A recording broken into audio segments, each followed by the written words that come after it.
Evangelho de Lucas, capítulo 19. Abram, por favor, Evangelho de Lucas, capítulo 19.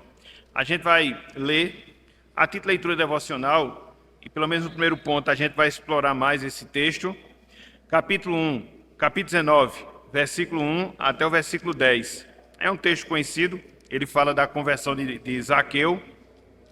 A gente vai trabalhá-lo, sobretudo no primeiro ponto, e vai servir para a gente poder, a partir dele, vermos outras passagens bíblicas. Então, abram, por favor, Lucas 19, versículo 1 até o versículo número 10. Lucas 19, versículo 1 até o versículo 10.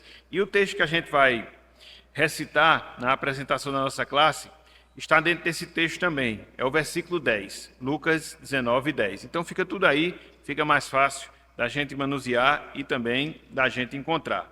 Ok? Então, vamos ler. Evangelho de Lucas, capítulo 19, versículo 1 até o versículo número 10. Diz o seguinte, a palavra do Senhor.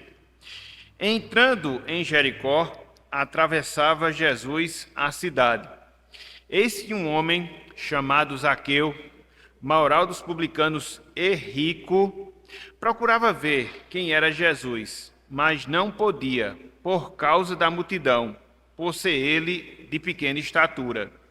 Então, correndo adiante, subiu a um sicômoro, a fim de vê-lo, porque por ali havia de passar. Quando Jesus chegou àquele lugar, olhando para cima, disse-lhe: Zaqueu, desce depressa, pois me convém ficar hoje em tua casa. Ele desceu a toda a pressa e o recebeu com alegria. Todos os que viram isto murmuravam, dizendo que ele se hospedara com homem pecador. Entrementes, Zaqueu se levantou e disse ao Senhor: Senhor, resolvo dar aos pobres a metade dos meus bens. E, se em alguma coisa tenho defraudado alguém, restituo 4 vezes mais. Então Jesus lhe disse: Hoje houve salvação nesta casa, pois que também este é filho de Abraão. Verso 10, porque o Filho do Homem veio buscar e salvar o perdido. Até aqui, até o versículo 10, que o Senhor nos abençoe e que Ele aplique em nossos corações a porção lida da sua santa e bendita palavra. Amém. Meus irmãos, minhas irmãs, alguém já disse que quando a gente não tem meta, propósito, objetivo, finalidade, aonde quer que nós chegarmos, já vai ser uma vitória. E é um fato, é uma verdade. Porque na medida que você não coloca metas, propósitos, objetivos, finalidades, você não tem um alvo específico a ser atingido, aonde quer que você chegar, já vai ser uma vitória. Infelizmente, isso é um fato. É claro que muitos de nós temos os nossos propósitos, temos os nossos objetivos, propósitos e objetivos relacionados à nossa vida aqui na Terra, quanto à questão familiar, quanto à questão educacional, quanto à questão profissional. Muitos de nós idealizamos determinados propósitos em cada uma dessas áreas ou em outras áreas que fazem parte da nossa vida aqui neste mundo. A grande questão que fica, meus irmãos, a grande indagação que fica, minhas irmãs, é a seguinte: e quanto à missão que Cristo nos designou? E quanto ao propósito que Cristo nos designou? Será que nós estamos encarando essa missão também como um propósito, também como um objetivo, também como uma finalidade em relação às nossas vidas? E aí, cada um de nós deve responder para nós mesmos, para que nós hajamos com o mesmo peso, para que nós hajamos com a mesma medida. Se eu tenho planos, se eu tenho projetos, se eu tenho propósitos dentro da minha vida secular, por que não os ter em relação à minha vida espiritual? Por que não os ter em relação à missão que Cristo ele designa para mim enquanto servo e serva do Senhor? Meus irmãos, minhas irmãs, quando nós consideramos a vida de Cristo, nós percebemos que o Senhor Jesus Cristo, ele não viveu neste mundo de maneira solta, de maneira aleatória. Não, muito pelo contrário, muito pelo contrário. Cristo, ele seguiu estritamente a vontade e o propósito de Deus relacionado à sua vida. Quando a gente faz uma leitura, mesmo que rápida, mesmo que geral, nos evangelhos, a gente percebe, irmãos e irmãs, que havia uma meta, havia um propósito, havia uma missão na qual estava focado a pessoa do nosso Salvador e que ele jamais se afastou dessa missão, desse propósito, desse objetivo em relação à sua vida. Esse propósito de Cristo, em que ele teve a sua vida como um foco, como uma meta, fez com que ele percorresse o caminho mais difícil, o caminho da dor, do sofrimento, da indiferença, da perseguição, chegando ao ponto de morrer vergonhosamente em uma cruz. Contudo, Cristo seguiu tudo aquilo que Deus lhe havia determinado, tudo aquilo que Deus lhe havia designado, ele não se desviou do foco da missão que Deus lhe havia dado. Isso é um fato, facilmente comprovado, conforme nós observamos na leitura e no estudo que nós fazemos nos evangelhos. Nós, hoje, dia 21 de janeiro, estamos ainda vivendo os primeiros dias de 2024.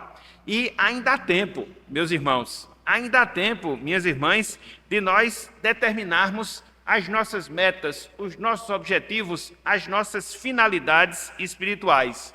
E em qualquer plano que nós fizermos dentro da nossa vida com Deus, obrigatoriamente, deverá constar o cumprimento que nós devemos exercer, o cumprimento que nós devemos fazer da missão que Cristo ele designou para cada um de nós enquanto servos e servas do Senhor. Por isso, na manhã de hoje, eu queria que nós pensássemos no seguinte tema. Na manhã de hoje, eu queria que nós pensássemos no seguinte assunto: vivendo com uma missão como Jesus. Vivendo com uma missão como Jesus. E a partir desse tema, eu queria que nós desenvolvêssemos pelo menos 4 pontos, pelo menos 4 divisões. Em primeiro lugar, que nós considerássemos a intenção missionária que havia na vida de Jesus, sobretudo nesse texto aqui de Lucas, capítulo 19. Depois, eu queria que nós víssemos a intenção missionária que Cristo declarou ao longo da sua vida. Depois, eu queria que nós víssemos a intenção missionária de Jesus, que foi repetida pelos seus apóstolos. E também, finalizando, e já com uma aplicação para nós, a intenção missionária de Jesus confiada a nós, no seu sentido mais prático, no seu sentido mais direto. Então, com a graça de Deus, através de vários textos da palavra, eu queria que a gente pensasse nesse tema, vivendo com uma missão como Jesus. Qual é a missão que Cristo nos designou? Qual foi a missão que ele cumpriu e qual é a missão que a gente deve cumprir enquanto servos seus, para que assim a gente possa projetar para as nossas vidas espirituais, sem esquecer desse detalhe. Que detalhe? A missão que nos foi confiada, a missão que nós devemos levar adiante, a missão que nós devemos cumprir, que nos foi dada pela pessoa do nosso Senhor e do nosso Salvador, Jesus Cristo. Então, vamos lá. Vamos começar a trabalhar esses pontos? Vamos lá começar a discorrer sobre esse tema. Em primeiro lugar, a intenção missionária de Jesus. Em primeiro lugar, a intenção missionária de Jesus. Meus irmãos, minhas irmãs, a conversão de Mateus, conforme a gente leu aqui nessa passagem, Lucas 19, versículo 1 até o versículo 10, revela a consciência que Jesus Cristo tinha da sua missão. Eu queria que você considerasse, eu queria que você meditasse nesse ponto. Ou seja, nesse trecho aqui de Lucas 19, versículo 1 até o versículo 10, a gente percebe que Cristo ele tinha consciência da sua missão. Na medida em que ele entra, vamos assim dizer, na vida de Zaqueu, na medida em que ele proporciona a salvação a Zaqueu, a gente percebe, através de todo esse relato, que Cristo sim era consciente da missão que Deus lhe havia designado. Então vamos ver alguns pontos, vamos ver algumas razões, vamos ver alguns motivos dentro desse texto que confirma esse fato. Que fato? A conversão de Zaqueu revela a consciência que Cristo tinha da sua missão. Em primeiro lugar, apesar do término do seu ministério, Cristo ele estava consciente que a sua missão envolvia a salvação de uma alma. Cristo ele estava terminando o seu ministério, ele estava já seguindo nos momentos finais do seu ministério, mas mesmo assim ele sabia que neste ministério lhe cabia a obrigação de salvar uma vida, lhe cabia a obrigação de salvar uma alma lá na cidade de Jericó, como de fato aconteceu com Zaqueu. Vejam aí, Lucas 19, versículo 1. Lucas 19, versículo 1. Olha só o que esse texto nos diz e algumas implicações que tem por trás dele. Por detrás dele. Veja bem, olha só o que diz aqui.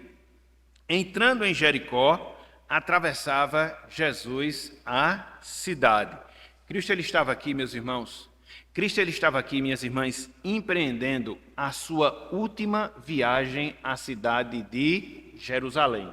Por que a última viagem à cidade de Jerusalém? Porque seria nessa viagem que ele se sacrificaria e que ele entregaria a sua vida em prol dos nossos pecados. E dentro desse roteiro, ele passa na cidade de Jericó, que não era, de acordo com aquilo que ele vinha desenvolvendo em termos de roteiro, o roteiro mais convencional, geograficamente falando. Meio que ele fez um desvio de rota, meio que ele fez um balão para poder chegar na cidade de Jericó. Porque conforme nós iremos estudar, havia pelo menos uma alma, na verdade, havia a alma que Deus havia determinado que ele salvasse naquela cidade, sob essas circunstâncias, antes de chegar em Jerusalém. Então, muitas vezes a gente vê aqui, entrando em Jericó, atravessava Jesus a cidade, a gente percebe que isso era uma coisa aleatória, uma coisa solta. Não, até porque dentro do roteiro, dentro da rota que ele estava traçando, não seria o caminho tradicional. Então, meio que ele desviou para poder passar naquela cidade e para cumprir o propósito de Deus relacionado à vida de Zaqueu. Então, Cristo estava terminando o seu ministério, já havia ensinado muita coisa, já havia realizado muitos milagres, já havia feito muito em favor da obra do Senhor, mas ainda faltava, até então, salvar uma alma. Ainda faltava, até então, salvar Zaqueu. Deus havia designado essa missão, e essa missão vai ser cumprida pelo nosso Salvador. A primeira razão. A segunda, a condição moral. A condição moral de Zaqueu não fez com que Cristo desistisse da sua missão. A condição moral de Zaqueu não fez com que Cristo desistisse da sua missão. Olha só o que nos é dito no versículo 2. Lucas 19, versículo 2. É dito o seguinte: eis que um homem chamado Zaqueu, aí nos é dada a condição dele através da sua profissão. Através da sua profissão.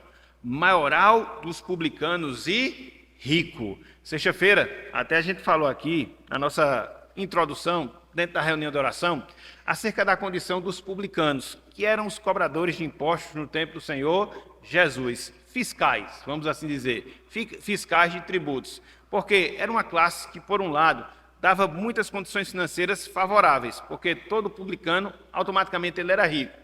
Mas se tinha esse lado positivo, havia também um lado negativo, porque eles eram colocados à margem da sociedade, porque os judeus tinham nos publicanos exemplo de traidores da nação, em virtude de, através dos tributos, eles tirarem recursos da nação, do povo de Deus, e enviar para o Império Romano. Então eles não eram benquistos. Basicamente eles viviam à margem da sociedade, eles se isolavam e procuravam se relacionar apenas com as pessoas que também eram menosprezadas pela sociedade. Então a condição moral de Zaqueu não era boa. Tanto é que pelo próprio relato que ele faz, ele usava de estratégias não lícitas para cobrar mais impostos, para ficar mais rico, para ganhar mais dinheiro, e aí ele vai ter lá na frente a discussão de devolver aquilo que ele havia enganado por parte das pessoas. Então veja que Zaqueu, humanamente falando, não era um exemplo de uma pessoa que deveria ser salva. Na fila da salvação, humanamente falando, ele estava lá atrás. Mas veja que apesar dessa condição moral desfavorável, Cristo ele não desiste da sua missão. Que missão? Salvar Zaqueu. Então veja, o término do seu ministério não impediu ele dedicar tempo para salvar mais uma alma, A condição daquela alma não desestimulou o nosso mestre, mas não só isso. A avaliação que a sociedade fazia de Zaqueu não mudou o objetivo de Jesus Cristo. A avaliação que a sociedade fazia de Zaqueu não mudou o objetivo de Jesus Cristo. Veja como é que as pessoas tinham Zaqueu. Veja como é que as pessoas de Jericó, a sociedade de Jericó, via Zaqueu. Versículo número 7. Olha só o que diz aí o texto. Lucas 19, versículo 7. Diz o seguinte: todos os que viram isto, ou seja, Cristo conversando com Zaqueu e se oferecendo para estar na sua casa, todos os que viram isto murmuravam, dizendo que ele se hospedara com homem pecador. Cristo podia ali ter sido levado pela situação. Olha só o que as pessoas estão dizendo, olha só o que as pessoas estão falando. Então, eu não vou salvar essa alma, vou deixar aqui, vou seguir o meu objetivo. Não, meus irmãos, não, minhas irmãs, até porque Cristo ele não se importava com aquilo que as pessoas falavam que era dissociado da palavra do Senhor. Infelizmente, a gente age muito assim. Infelizmente, a gente tem medo dos homens, daquilo que as pessoas falem, daquilo que as pessoas pensam, e muitas vezes a gente deixa de fazer o certo por causa disso. Cristo não. O certo seria salvar Zaqueu. As pessoas tinham uma visão distorcida de Zaqueu. As pessoas, elas criticaram Jesus por ir à casa de Zaqueu. Cristo mudou seu objetivo? Não. Ele continuou. Terei que salvar esse homem será salvo. Então, a visão que a sociedade tinha de Zaqueu não mudou o objetivo de Jesus Cristo. Mas não só isso. A reação de Zaqueu, diante desse diálogo que ele tem com o Salvador, confirma que Jesus Cristo ele estava certo em ir àquela cidade, em falar com aquele homem, em se propor a salvar aquele homem. Olha só, versículo 8. Olha só o versículo 8. Lucas 19, versículo de número 8. Diz o seguinte: entre mentes, diante daquelas críticas que Cristo estava recebendo por parte das pessoas de Jericó, Zaqueu se levantou e disse ao Senhor: Senhor, resolvo dar aos pobres a metade dos meus bens. Não é brincadeira não, viu? Pense numa conversão impactante. Metade dos bens ele iria doar. Metade. E ele segue: e se em alguma coisa tenham defraudado alguém, que era normal dos publicanos serem desonestos para ganhar mais dinheiro, restituo 4 vezes mais. Aqui a gente não sabe se ele estava usando o critério da lei romana, que determinava que uma restituição de alguma coisa que fosse obtida através da enganação fosse 4 vezes o valor daquilo que a pessoa tinha usurpado. A gente não sabe se ele estava se referindo à lei, que determinava que quando você usurpasse alguma coisa de alguém, usando de defraudação, você tinha que devolver aquilo que você roubou e acrescentar 20%. Se foi assim, Zaqueu foi muito além daquilo que exigia a lei de Deus. A restituição do valor roubado mais 20%. Por quê? Ele restituía 4 vezes mais. Se havia roubado 100, devolveria 400. Além de dar metade de todos os seus bens. Então, Zaqueu, através dessas palavras, através disso que ele fala aqui, ele comprova que a salvação, de fato, havia alcançado a sua vida. E que o propósito de Jesus Cristo em ir a Jericó não foi em vão. A missão que Deus lhe havia designado foi cumprida e foi cumprida com êxito. Então, Cristo, ele tinha consciência da missão que o Pai lhe confiara. E aí você vê que o Senhor Jesus Cristo ele declara a convicção da missão que ele tinha, a missão que o Pai lhe havia dado. Versículo 10, ele fala: porque o Filho do Homem veio buscar e salvar o perdido. O perdido aqui, Zaqueu, no sentido mais estrito, e no sentido geral, todos nós estamos perdidos ou que estávamos perdidos. Então, nesse texto aqui, meus irmãos, a gente vê com clareza. Nesse texto aqui, minhas irmãs, a gente vê com facilidade a consciência que Cristo tinha da missão que Deus lhe havia designado. E ele não se desviou nem para a direita, ele não se desviou nem para a esquerda, ele não fugiu a um só milímetro daquilo que Deus queria em relação ao que ele fizesse. Então, Cristo, de fato, ele era consciente. Mas não só consciente, Cristo, de fato, ele cumpriu a missão que Deus lhe havia dado. É por isso que ele é o nosso exemplo também nesse sentido. Porque conforme nós veremos lá na frente, nós temos também uma missão a ser cumprida, nós também temos um trabalho a ser realizado, e tal qual aconteceu com Jesus, esse também deve ser o nosso propósito, esse também deve ser o nosso objetivo, essa também deve ser a nossa meta ao longo de toda a nossa existência aqui nesse mundo. Então, em primeiro lugar, permite, Mário?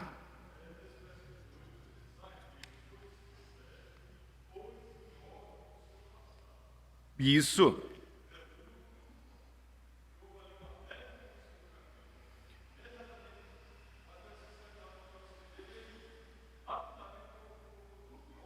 Isso.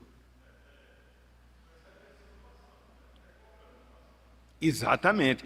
Na verdade, o que a gente observa aqui, e foi bem lembrado pelo Mário, foi o que Paulo falou lá em Coríntios. Quem está em Cristo é nova criatura. As coisas antigas se passaram, e Zaqueu, ele consertou o seu passado naquilo que ele podia consertar, e agora ele vive o quê? Uma nova vida em Cristo Jesus.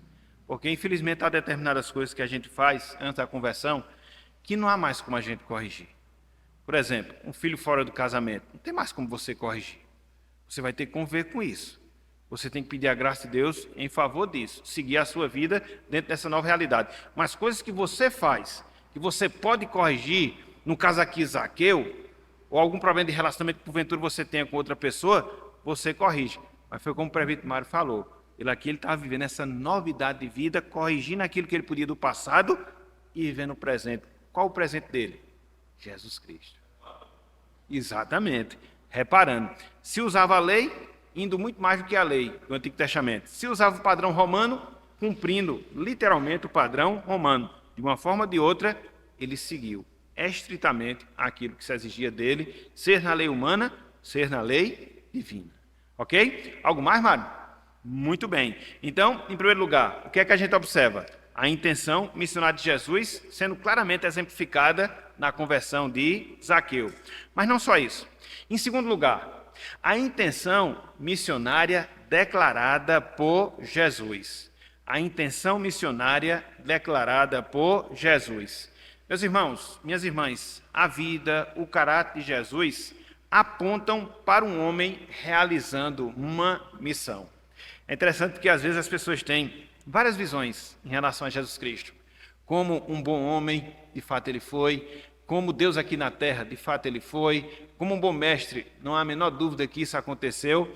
Mas todas essas facetas, todos esses aspectos que a gente enxerga na pessoa de Jesus, nada mais são do que o cumprimento da missão que Deus lhe havia dado. Tudo aquilo, presta atenção nisso, tudo aquilo que Deus havia mandado Cristo fazer, ele fez. Se era para ser um bom mestre, ele era. Tanto é que ele era chamado de rabi. Se era para ser uma pessoa bondosa, ele demonstrou bondade. Se era para ser uma pessoa filantrópica, se era para ser uma pessoa caridosa no sentido das necessidades das pessoas, ele foi. Tanto é que ele alimentou e curou. Enfim, cada faceta, cada aspecto daquilo que Jesus Cristo fez, confirma que ele era um homem que, acima de tudo, ele estava realizando a missão que Deus lhe havia dado. Tudo aquilo que ele fez, tudo aquilo que ele realizou, tudo aquilo que ele ensinou, tudo aquilo que ele vivenciou, isso aponta o cumprimento de uma missão que Deus lhe havia dado. O cumprimento de uma missão que Deus lhe havia dado. E aí, a partir dos evangelhos, a gente consegue ter várias comprovações nesse sentido. Várias comprovações. Por exemplo, na pergunta que Cristo fez aos seus pais, lá no templo, quando ele era ainda um adolescente, confirma que ele tinha consciência de que ele deveria estar ali, apesar de ter se perdido dos pais, que ele deveria estar ali em Jerusalém, que ele deveria estar ali na presença dos doutores, questionando, perguntando acerca da lei de Deus. Ele tinha consciência que essa era a sua missão. Abram aí, bem rapidinho. Evangelho de Lucas, capítulo 2. Evangelho de Lucas, capítulo 2. Cristo aqui ele era um adolescente, meus irmãos. Ele era um adolescente. Mas ele sabia. Aqui são mistérios, né, que muitas vezes circundam a pessoa do nosso Salvador, porque a gente já viu aqui em estudos anteriores que ele possui a natureza humana, que se desenvolveu naturalmente, e na medida que essa natureza humana se desenvolveu, junto com a natureza divina, ele foi adquirindo essa consciência da missão que Deus lhe havia dado. Olha só, Lucas 2, versículo 49. Os seus pais estavam preocupados, Porque quando estavam no caminho de volta, perceberam que Jesus Cristo não estava entre eles, volta para a cidade de Jerusalém, devia ser um alvoroço a cidade de Jerusalém, muitas pessoas ali, muitos peregrinos, e aí vão e encontram Jesus Cristo no templo. E aí eles questionam e Cristo vai e também faz o seu questionamento, né? Olha só, versículo 48, versículo 49. Logo que seus pais o viram, ficaram maravilhados. E sua mãe lhe disse: Filho, por que fizeste assim conosco? Teu pai e eu, aflitos, estamos à tua procura. Com a resposta que Cristo dá, verso 49. Ele lhes respondeu: Por que me procuráveis? Não sabíeis que me cumpria estar na casa de meu pai? É a surpresa. Eu sei que eu tenho que estar aqui, na casa de meu pai. Eu sei que tenho que estar aqui tratando dos assuntos teológicos. Então, qual a surpresa disso? Ele tinha consciência que deveria estar ali. Ele tinha consciência da sua missão já na adolescência. Já na adolescência. Segue o jogo. E a gente vê que Cristo ele teve a sua vida, o seu caráter moldado pelo cumprimento da missão que Deus lhe designara, pelo compromisso que ele assumiu de cumprir a lei de Deus. Cristo, ele cumpriu um compromisso, assumiu um compromisso e cumpriu esse compromisso de obedecer à lei de Deus. Abra aí, por favor. Mateus capítulo 5, versículo 17. Mateus capítulo 5, versículo 17. Cada coisa que Cristo fez, meus irmãos, ele não fazia por fazer. Ele não era alguém sem objetivo. Não, estou aqui simplesmente para passar meu tempo. Não. Tudo que ele fazia, tudo que ele dizia, tudo que ele vivenciava, em resumo, era o cumprimento da missão de Deus para ele. Versículo 17, capítulo 5, Evangelho de Mateus, em pleno Sermão do Monte. Olha só o que o nosso Senhor fala em relação ao compromisso dele quanto à lei de Deus. Diz o seguinte: Não penseis que vim revogar, ou seja, colocar de lado a lei ou os profetas. Não vim para revogar, vim para cumprir. Ele sabia. Ele estava aqui para cumprir a lei de Deus, cumprir a lei moral, os 10 mandamentos, e jamais ele transgrediu um só dos mandamentos, quer seja em ação, quer seja em intenção, quer seja em pensamento, não muito pelo contrário. Cristo, ele cumpriu toda a lei cerimonial, tanto é que ele ia a Jerusalém continuamente para, como qualquer judeu, fazer a sua participação, ter a sua participação nas festas judaicas. É interessante que tudo aquilo que acontecia, não só nas festas judaicas, mas também nas cerimônias judaicas, apontava para aquilo que ele mesmo iria fazer. É interessante, né? Porque ele dava as ofertas e ele tinha consciência que mais cedo ou mais tarde ele seria a oferta que seria entregue em favor dos nossos pecados. E ele cumpriu cabalmente todo o cerimonial que existia lá no Antigo Testamento, todas as leis cerimoniais e também as leis civis que regiam ali o povo de Israel enquanto nação. E é como ele diz aqui: eu não vim revogar a lei, eu vim para cumprir. Então não espere de mim que eu vá me desviar da lei, não espere de mim que eu vá me desviar da palavra, não espere de mim que eu vá contradizer a palavra. Não, eu vim para isso. Eu vim para cumprir essa lei, para ser esse exemplo perfeito, para, apesar disso, ser sentenciado como um pecador e, através dessa sentença, da minha morte, do meu sacrifício, justificar as pessoas de seus pecados, construindo assim um povo para mim. Então, Cristo, ele fez isso. Cumpriu cabalmente a lei. Cumpriu cabalmente. Essa era a sua missão. E não só isso. Na disposição que Cristo ele teve de se sacrificar, da disposição que Cristo teve de se sacrificar em favor do seu povo. Ele era consciente disso, meus irmãos. Ele era consciente disso. Ele nasceu, se desenvolveu, e a gente não sabe o período específico, mas Deus foi falando acerca da sua missão, e enquanto homem ele foi se conscientizando desse fato, e ele não fugiu dessa realidade. Abram aí, por favor. João 12. João 12. Versículos 27 e 28. Ele já está aqui na reta final do seu ministério. Na reta final do seu ministério.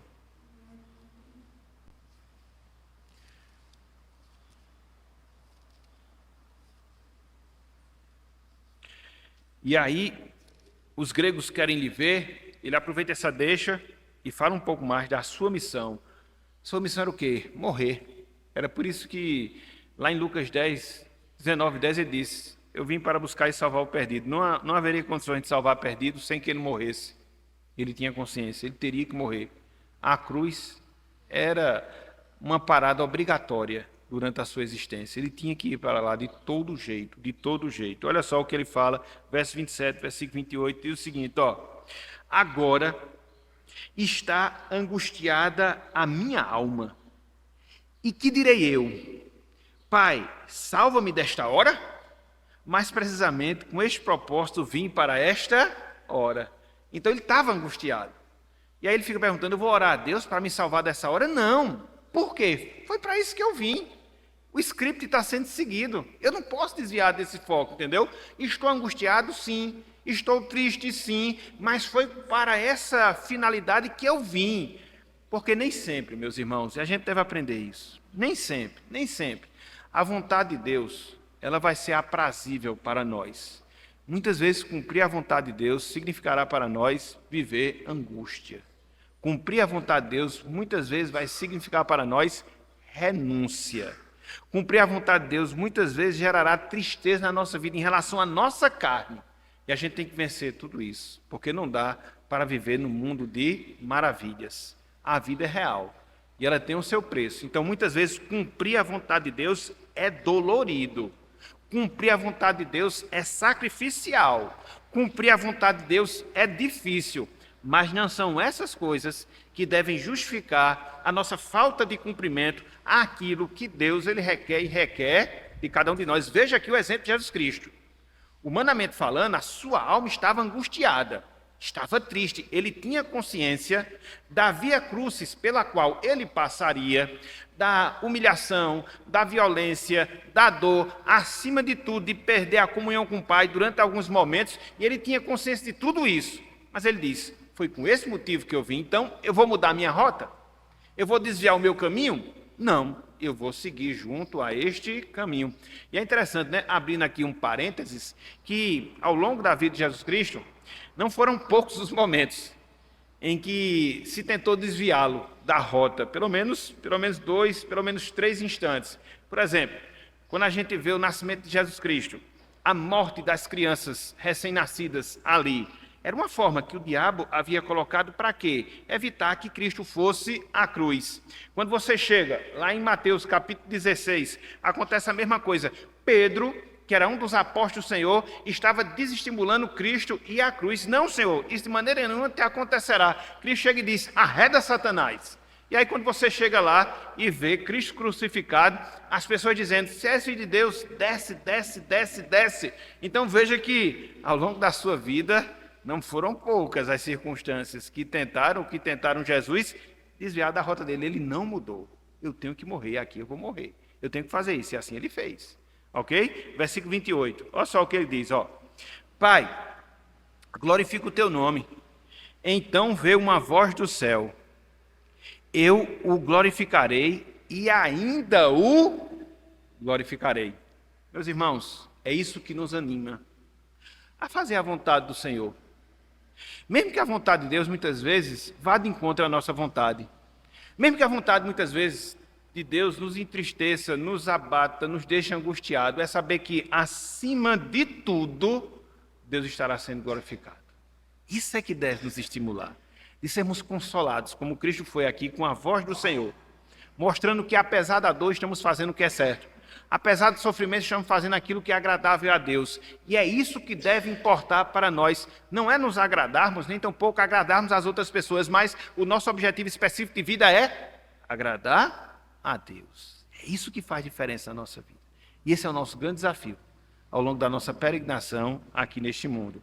Então, Cristo ele tinha uma intenção missionária, a missão de Deus em relação à sua vida. E ele declarou, desde a sua infância até os instantes finais da sua vida.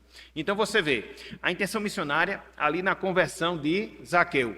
Você vê a intenção missionária de Cristo através das suas próprias declarações. Mas não só isso. Em terceiro lugar, você vai ver a intenção missionária de Jesus Cristo sendo repetido pelos apóstolos. A intenção missionária de Jesus Cristo sendo repetido pelos apóstolos. Veja bem, passar o bastão da missão a seus discípulos era claramente o plano de Jesus enquanto se preparava para deixar este mundo. Eu vou repetir.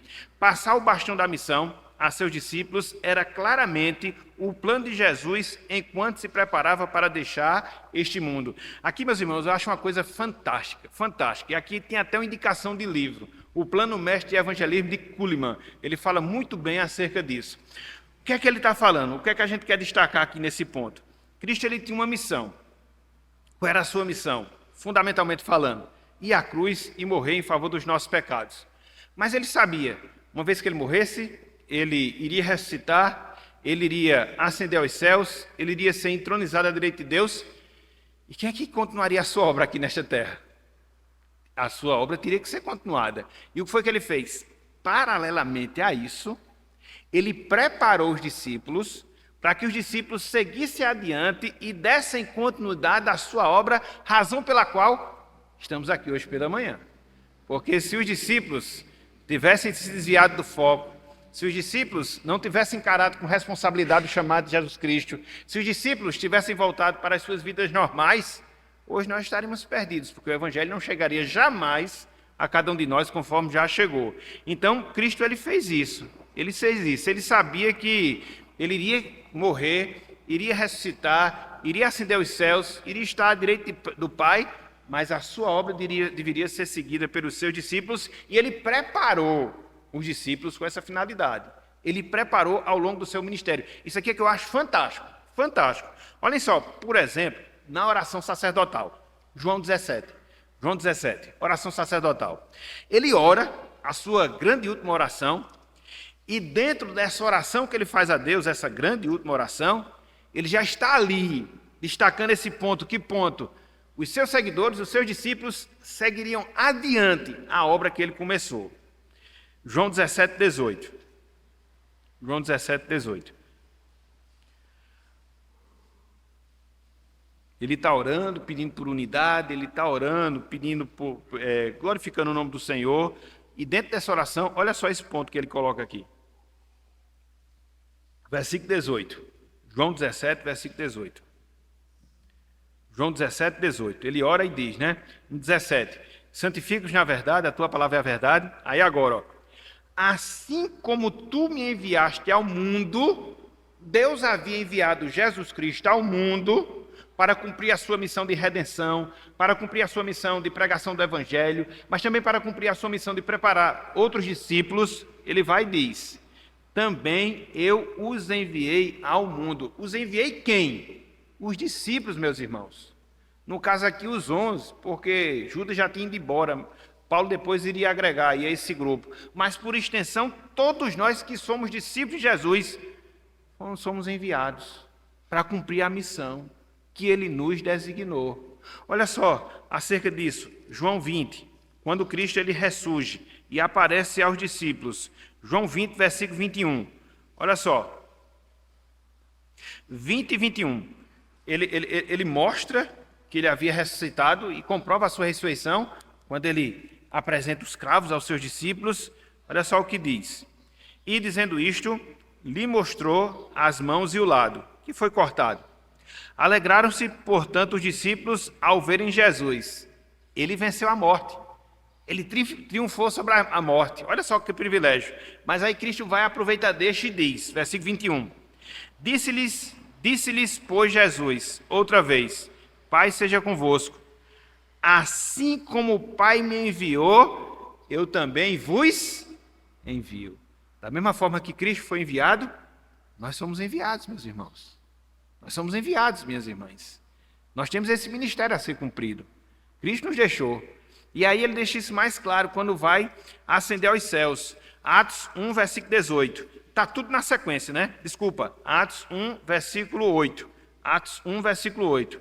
Olha só. Cristo agora está ascendendo aos céus. Vai ser recebido à direita do Pai. Estará ali, exercendo seu papel de sumo sacerdote em nosso favor. E nós aqui na terra, vamos fazer o quê? Cruzar os braços? Não. Focar na nossa vida secular apenas? Não. Olha só o que ele diz aqui, ó. Olha só, versículo 8. Mas recebereis poder ao descer sobre vós o Espírito Santo. E desceu, lá em Atos capítulo 2, no Pentecostes. E uma vez que a gente tem o Espírito Santo, o que é que acontece? Veja, e sereis minhas testemunhas, tanto em Jerusalém, como em toda a Judéia e Samaria e até os confins da terra. Veja que é um chamado simultâneo, para poder ser testemunha em Jerusalém, a cidade, na Judéia, a região, em Samaria, uma região maior, e todos os confins do mundo, simultaneamente. Então essa é a missão, essa é a missão. E é interessante porque os discípulos, eles absorveram facilmente esse chamado de Cristo em relação às suas vidas. Um exemplo bem claro disso é o exemplo do apóstolo Paulo. Irmãos e irmãs, quando você vê a vida do apóstolo Paulo, você percebe justamente isso. Da mesma forma que Cristo tem essa visão do envio que o Pai lhe fez, para que ele pudesse cumprir o propósito do Senhor, salvando, ensinando, realizando sinais, Paulo também absorveu e ele teve essa missão como princípio norteador da sua vida. Princípio norteador da sua vida. Não foi à toa que Deus usou para escrever mais de 12 livros no Novo Testamento. Não foi à toa que Deus usou para que ele pudesse fundar várias igrejas, expandir o evangelho aos 4 cantos do Império Romano. Não foi à toa que Deus fez com que ele fosse um grande teólogo. Ele teve essa visão do chamado muito concreta na sua vida. Não é que os demais não tiveram. Também eles tiveram. Mateus, por exemplo, foi pregar na África, lá morreu. João também desempenhou um ótimo trabalho, tanto é que ele chegou a ser preso lá na ilha de Patmos, onde ele teve a visão do Apocalipse. Cada um dos discípulos, eles foram e fizeram aquilo que Cristo havia designado. Mas no caso específico de Paulo, olha só, como Paulo ele se considerava. Ele faz 2 afirmações acerca de como ele se considerava, como ele considerava a si mesmo. E essa visão que Paulo tinha acerca de si mesmo apontava para a consciência da missão que ele deveria cumprir em relação à vontade de Jesus Cristo. Abram aí, por favor. 2 Coríntios capítulo 5. 2 Coríntios capítulo 5. 2 Coríntios capítulo 5. Versículo 20.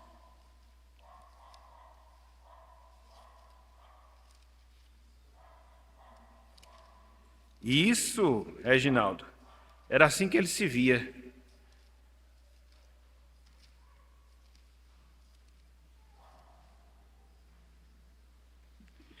E como é que nós devemos nos ver? Dessa mesma forma.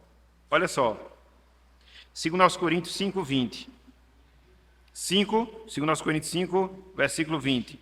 Isso. Olha só o que Paulo fala. Dele, dos coríntios e por extensão de todos nós. Ele fala, versículo 20, de sorte que somos, veja, embaixadores em nome de Cristo, como se Deus exortasse por nosso intermédio. Em nome de Cristo, pois, rogamos que vos reconcilieis com Deus. Meus irmãos, humanamente falando, você ser embaixador de um país é um privilégio muito grande. Representar o seu país em outra terra é um privilégio muito grande.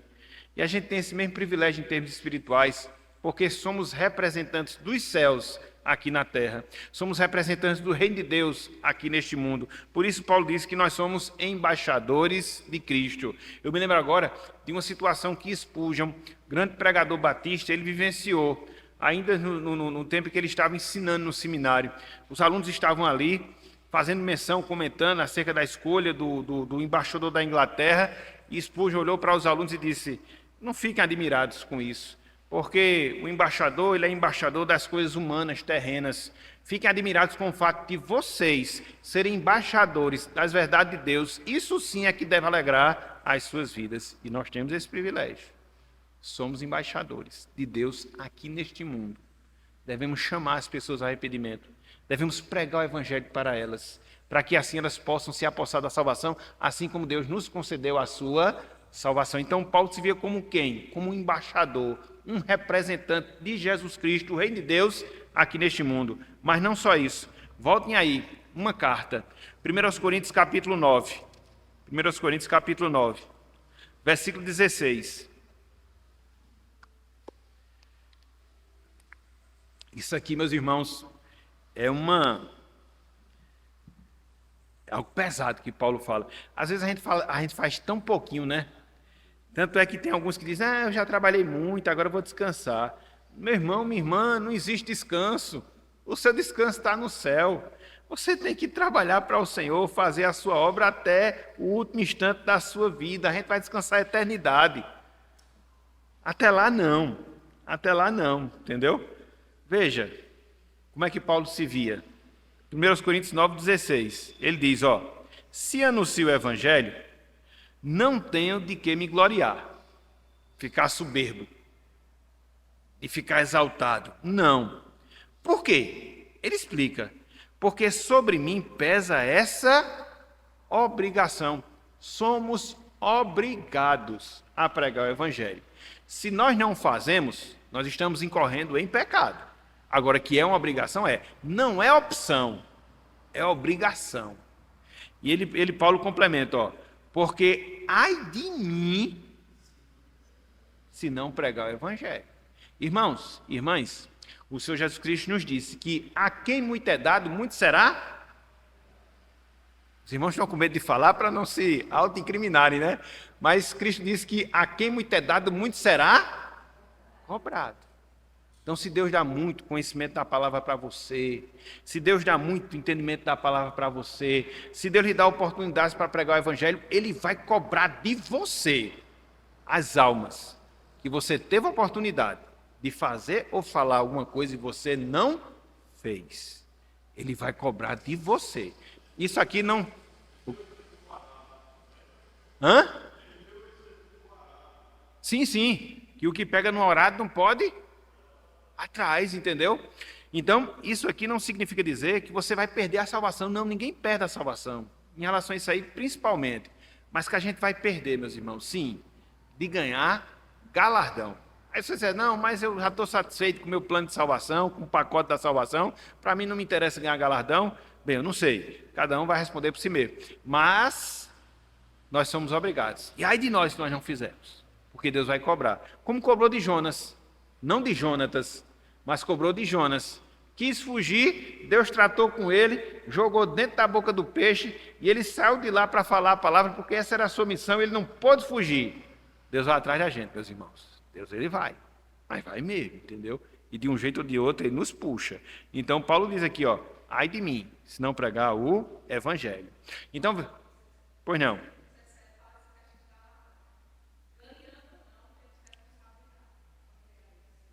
Versículo 17. Se eu faço livre vontade, tenho um galardão. Se eu não sou constrangido, obrigado a pregar, tenho um galardão. Mas, se constrangido, é então a responsabilidade de dispenseiro que me está confiada. Então, como dispenseiro, eu sou obrigado também, mesmo constrangido. Eu tenho que fazer. Boa observação. Versículo 17. Ok, meus irmãos? Então, a gente vê a intenção de Jesus Cristo, do cumprimento da missão, na salvação de Zaqueu. No sentido geral, Cristo ele tinha essa consciência da sua missão, de fazer a vontade do Senhor. Essa intenção missionária que Jesus Cristo exemplificou, ela foi vivenciada pelos apóstolos. Agora a pergunta que fica e a intenção missionária de Jesus Cristo que nos foi confiada? Confiada a mim, confiada a você, confiada a cada um de nós. Irmãos e irmãs, a gente não deve vagar. A gente não deve vagar por esta vida, procurando agradar os outros, procurando agradar nós mesmos, sem uma missão. Nós temos uma missão. E essa missão ela deve ser vivenciada aqui neste mundo, aqui nesta vida.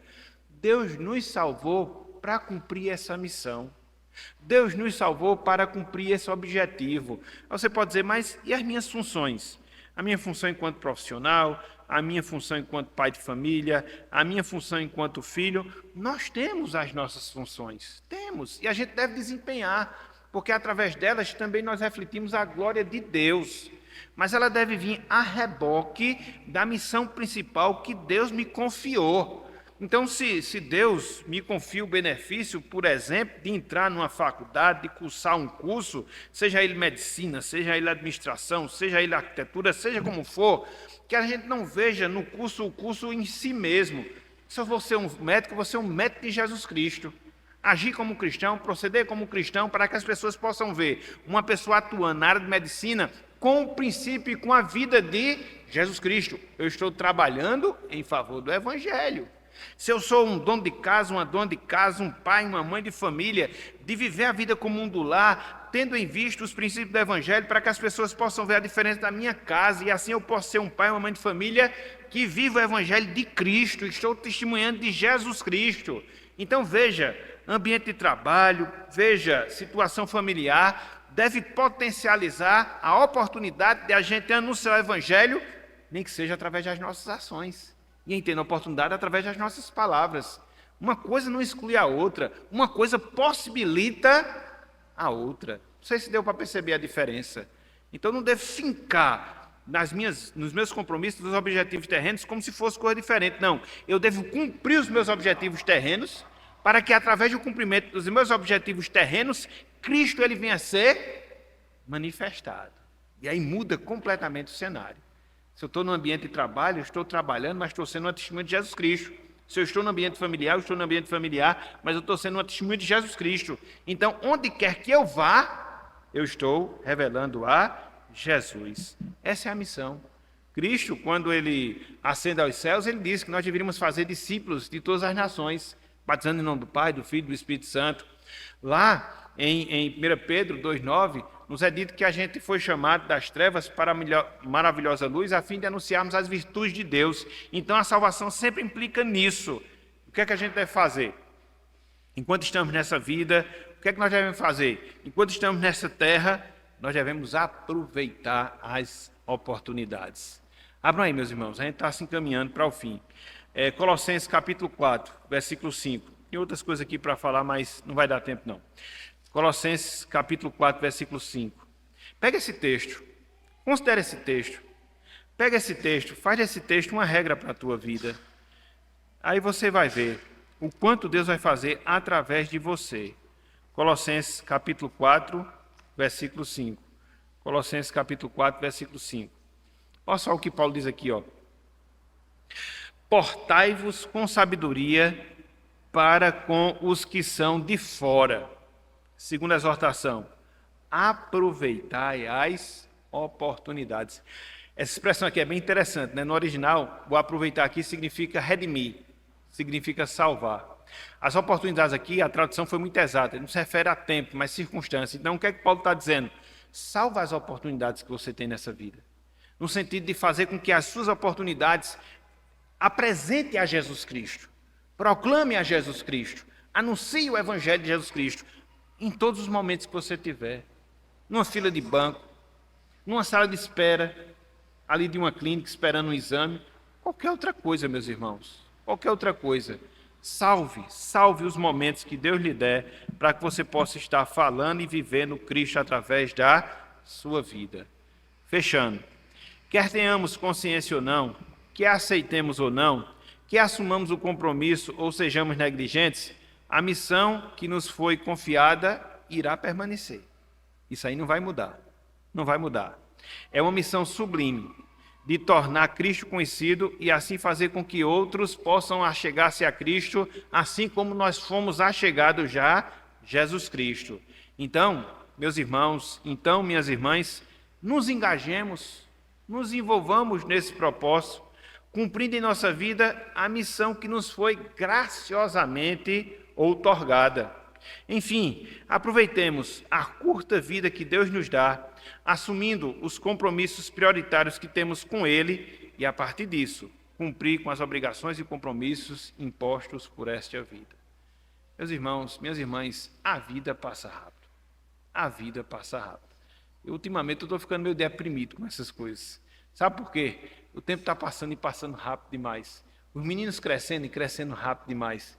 De repente você está com 30, de repente você está com 40, já você chega a 50 anos, você olha para trás e diz, já passou tudo isso. E o que foi que eu fiz para Jesus Cristo? O que foi que eu fiz para Jesus Cristo? E o tempo é cruel, porque o tempo não volta. O tempo não volta. Jamais ele volta. Então, o momento é agora, o instante é hoje. A gente não pode, meus irmãos, a gente não deve, minhas irmãs, gastar tempo com aquilo que não nos traz edificação.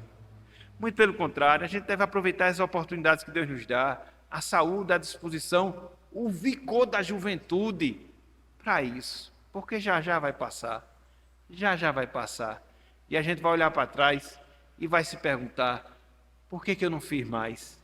Por que eu não fiz melhor? Isso vai bater uma tristeza tão grande. Ainda bem que o Evangelho conforta. Ainda bem que o Evangelho conforta, mas que humanamente vem essas coisas, elas vêm. Pelo menos para mim está vindo. Pelo menos para mim está vindo. Então, que a gente possa, sim, que a gente possa aproveitar esses instantes que Deus nos dá. Foi como eu falei na introdução. Nós estamos iniciando mais um ano 2024. Tantas coisas que a gente pode colocar diante de Deus, como metas, como propósitos, como objetivos espirituais.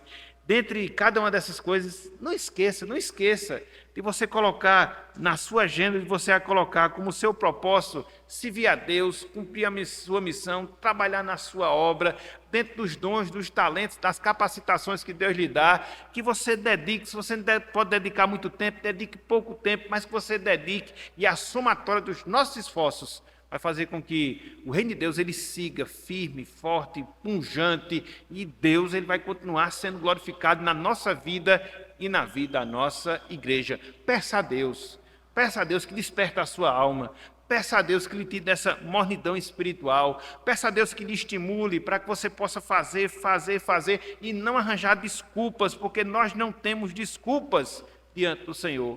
Ele sabe da nossa vida, Ele conhece o nosso coração, Ele sabe das nossas intenções. Então, muitas vezes a gente justifica para as pessoas, mas para Deus não dá para justificar. Então vamos fazer isso. Vamos fazer isso. Você está aí pensando, o que é que eu posso fazer? Eu não sei. Como é que eu posso trabalhar? Eu não sei. Me procure, se for o caso, que a gente conversa e não vai faltar coisa para fazer. Na igreja não falta coisa para fazer. O que falta muitas vezes são os obreiros. Isso não é novo, é antigo. Cristo já tinha falado isso lá em João capítulo 4. Mas que a gente possa mudar e tentar melhorar e aprimorar, para que assim a gente possa estar envolvidos na missão, como Jesus Cristo esteve, para a glória do nosso Deus. Que Ele nos abençoe e que Ele aplique a sua santa palavra em nossas mentes, em nossos corações, em o nome de Jesus. Amém.